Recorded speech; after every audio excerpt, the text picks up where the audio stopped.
नरे नरे नरे नरे नरे नरे नरे लुढ़क जाइए। सविता जी, हाँ सविता जी खाने आई ना जी। तू काय बघत ना कोच बड़ा अंकुश का बात बता रहा काय दे हम कबो हंसत रहिनी दूध तोरी के कहला दूध तोरी के अरे बगाई हेलो हां अंकुश हने आओ ओजरा हने आओ हेजा खाली खड़ा रहो हेजा खड़ा रहो हां ठीक बा नमस्कार करिए बाद में नमस्कारे बा हेजा खड़ा रहो हां चल अब गाना गाई तो गाई ना बगा ए ये देखा के यहाँ खड़ा रहो तुम नहीं एगो एक्टिंग जन करे के बा गाना के ऊपर करे के बा त मुझे गरिया एमे अरे ना गाई ना तो उसे का भइल अच्छा आओ ही म चल आई जय महाराज बा तो लोग देख देख गाड़ी चली चली चली चली रे आधा बात रह ना बुझला हमरा ना बुझलन ए और इधर आओ हां यहां खड़ा हो बड़े से वो के दाऊ के हमरा दिमाग खराब है कैमरा चल रहा है सीधा खड़ा हो थोड़ा एक्शन में आओ आयो ही मंग धोनी चलते भइल बा झमेला भतार साला 103 पर लाइन मारेला भतार साला 103 में रंग डलेला गाय लूर से गाई तो सहूर से जरूर और मरद रही ए खड़ा रहबो कि ना खड़ा रहबो आई हम आ ओही मंग धोनी चलते भइल बा झमेला भतार साला 103 में रंग डालेला फागुन भर मा जाऊ नहीं से लेला भतार साला 103 में रंग डालेला अब हने बंकुश ई तार कौन रहन ह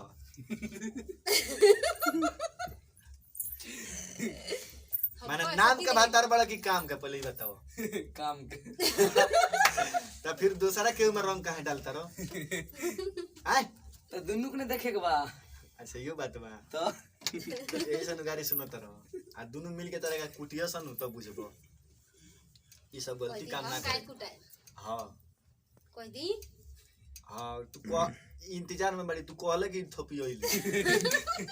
हां जे ना कुटैबो तू ना कुटैबो तारा का तो हम कुटे हमरा से जीते। अब ला जीत जेबू हो हाला ए बाबू ई मत बुझियो कमजोर मत बुझियो हां हेलो लेकिन सविता जी का हस्बैंड के कौन हाल बा ए अच्छा लग तो कहे हम लो हमार भोवे छेड़ा लगे तो भावे हो तो भावे के बस मारे लगी बस मारे के भावे के हाथ छुपा के मार ले तनी बोले अच्छा है ना हाउ भासुर आई अच्छा देख ली ये भाषा तो हाउ भासुर आई अच्छा छेदन लोग छेद छेदन अल्लाह चलिए आइए चलिए छेड़ा लगे तो बुझे बा ए महाराज ए आज पता चलल ये आज पता लगल हो इनके छेड़ा लगे 9 छेद बा आखिर कहां बा वीडियो के बाद चेक हुई कॉल से फिर टाइटल चेंज दे कल से तुम्हारा टाइटल अलग रखेंगे तुम्हारा अलग रखेंगे पड़ाका सिंह पराका सिंह चलिए सविता जी स्टार्ट कर जाओ आई तो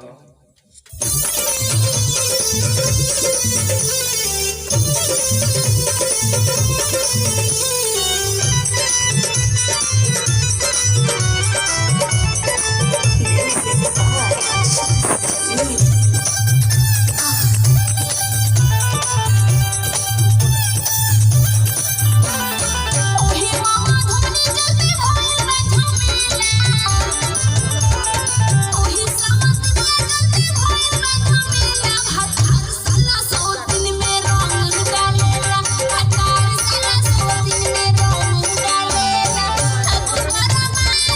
you.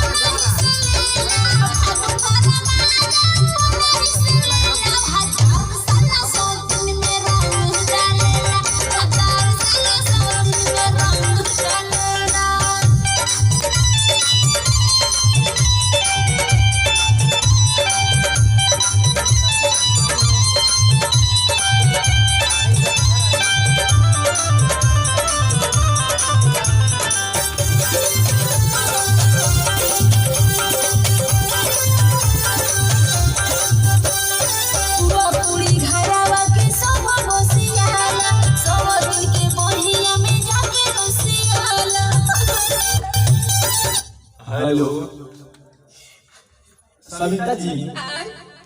हम ई फिल्म में बनी तार भातार केतना बेलुरा बा सही बात आय ना हैं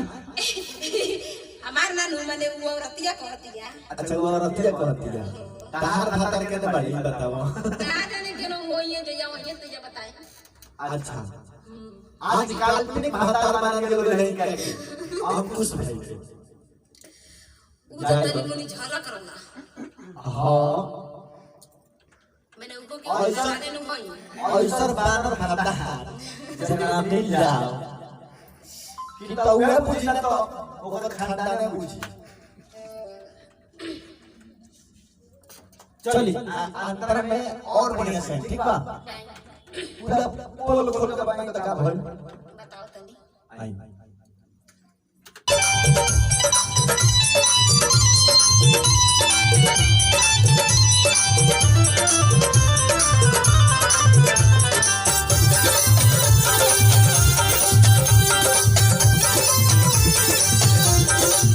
पूरी घरवा के सब बसियाला सब दूध के बहिया में जाके लसियाला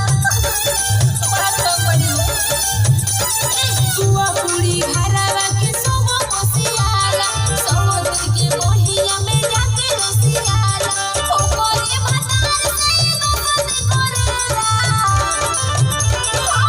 ओकरे भतार से दोस्त करेला भतार साला सोतिन में रंग डालेला भतार साला सोतिन में रंग डालेला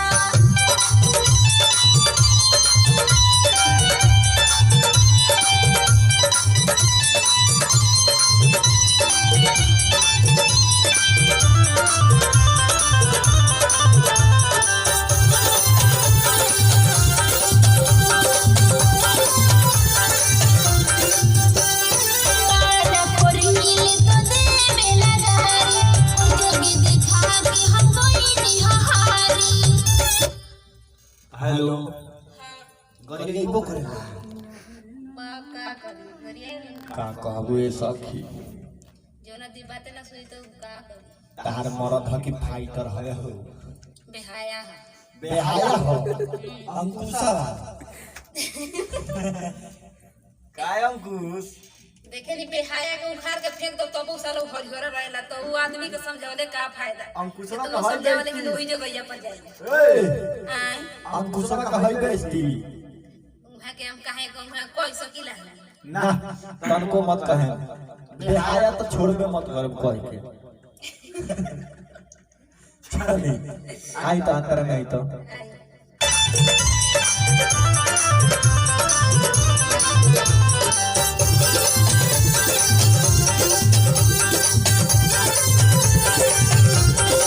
तारा कोरिले तो देवे लगारी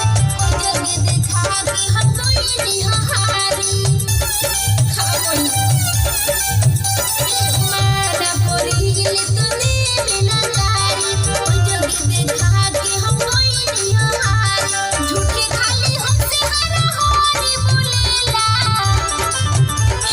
झूठे खाली हमसे हरारी बोलेला भतार साला सोतिन में रंग डालेला भतार साला सोतिन में रंग डालेला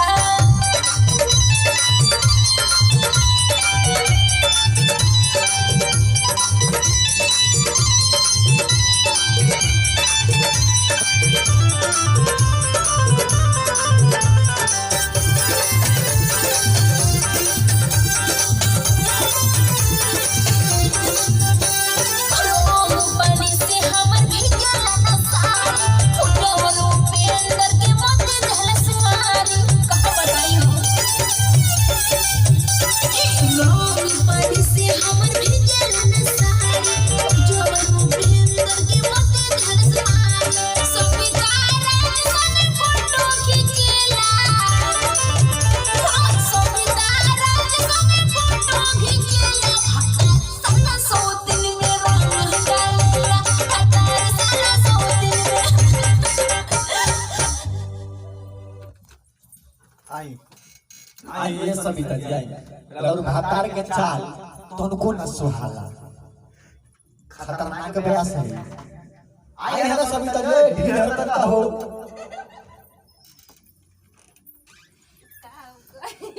नमस्कार प्रणाम देखे वाला तमाम दर्शक के प्रणाम बा। अभिनेता जी सॉरी क्या कहल जी अभिनेत्री जी आगो नी गाना गा के यहाँ के नायिका गायिका दोनों के काम करता नहीं आए। वो खलनायिका बाकी बा यहाँ से उहो के ही काम शुरू करे। खाली वो बंदूक खोए थे डुप्लीकेट वो मिल जाओ। हाँ जो 2-3 जना के देखा के सिगरेट बीड़ी छिनाओ। और सब बताई कि गाना कैसा लगल कमेंट करी लाइक करी और शेयर भी करी। और इस चैनल खातिर नया मेहमान बनी तो चैनल के सब्सक्राइब भी करी। और कैमरा करल बड़े अंकुश यानी सविता जी के बॉयफ्रेंड काल्पनिक। ऐसे मत बोलिए। ऐसे मत बोलिए नहीं तो इसका धोती सरक रहा है। अब लोग क्या कहेंगे। देखिए कुछ कहने की बात नहीं है मजाक के लिए बोला जा रहा है। दूसरा सुनी सविता जी से। नमस्कार प्रणाम सलाम हर हर महादेव। और ये होली के गाना है जैसे ही हर गाना में अपन दुलार प्यार दिले बनी लो वैसे ही आशा ना उम्मीद भी बा कि रो लोग जरूर अच्छा लगी। और कमेंट में जरूर बताएं कि गाना कैसा लगा। चलिए भैया फिर आता अगला वीडियो में तब तक बनल रही और अपन आशीर्वाद प्यार देते रही। नमस्कार प्रणाम जय भोजपुरी।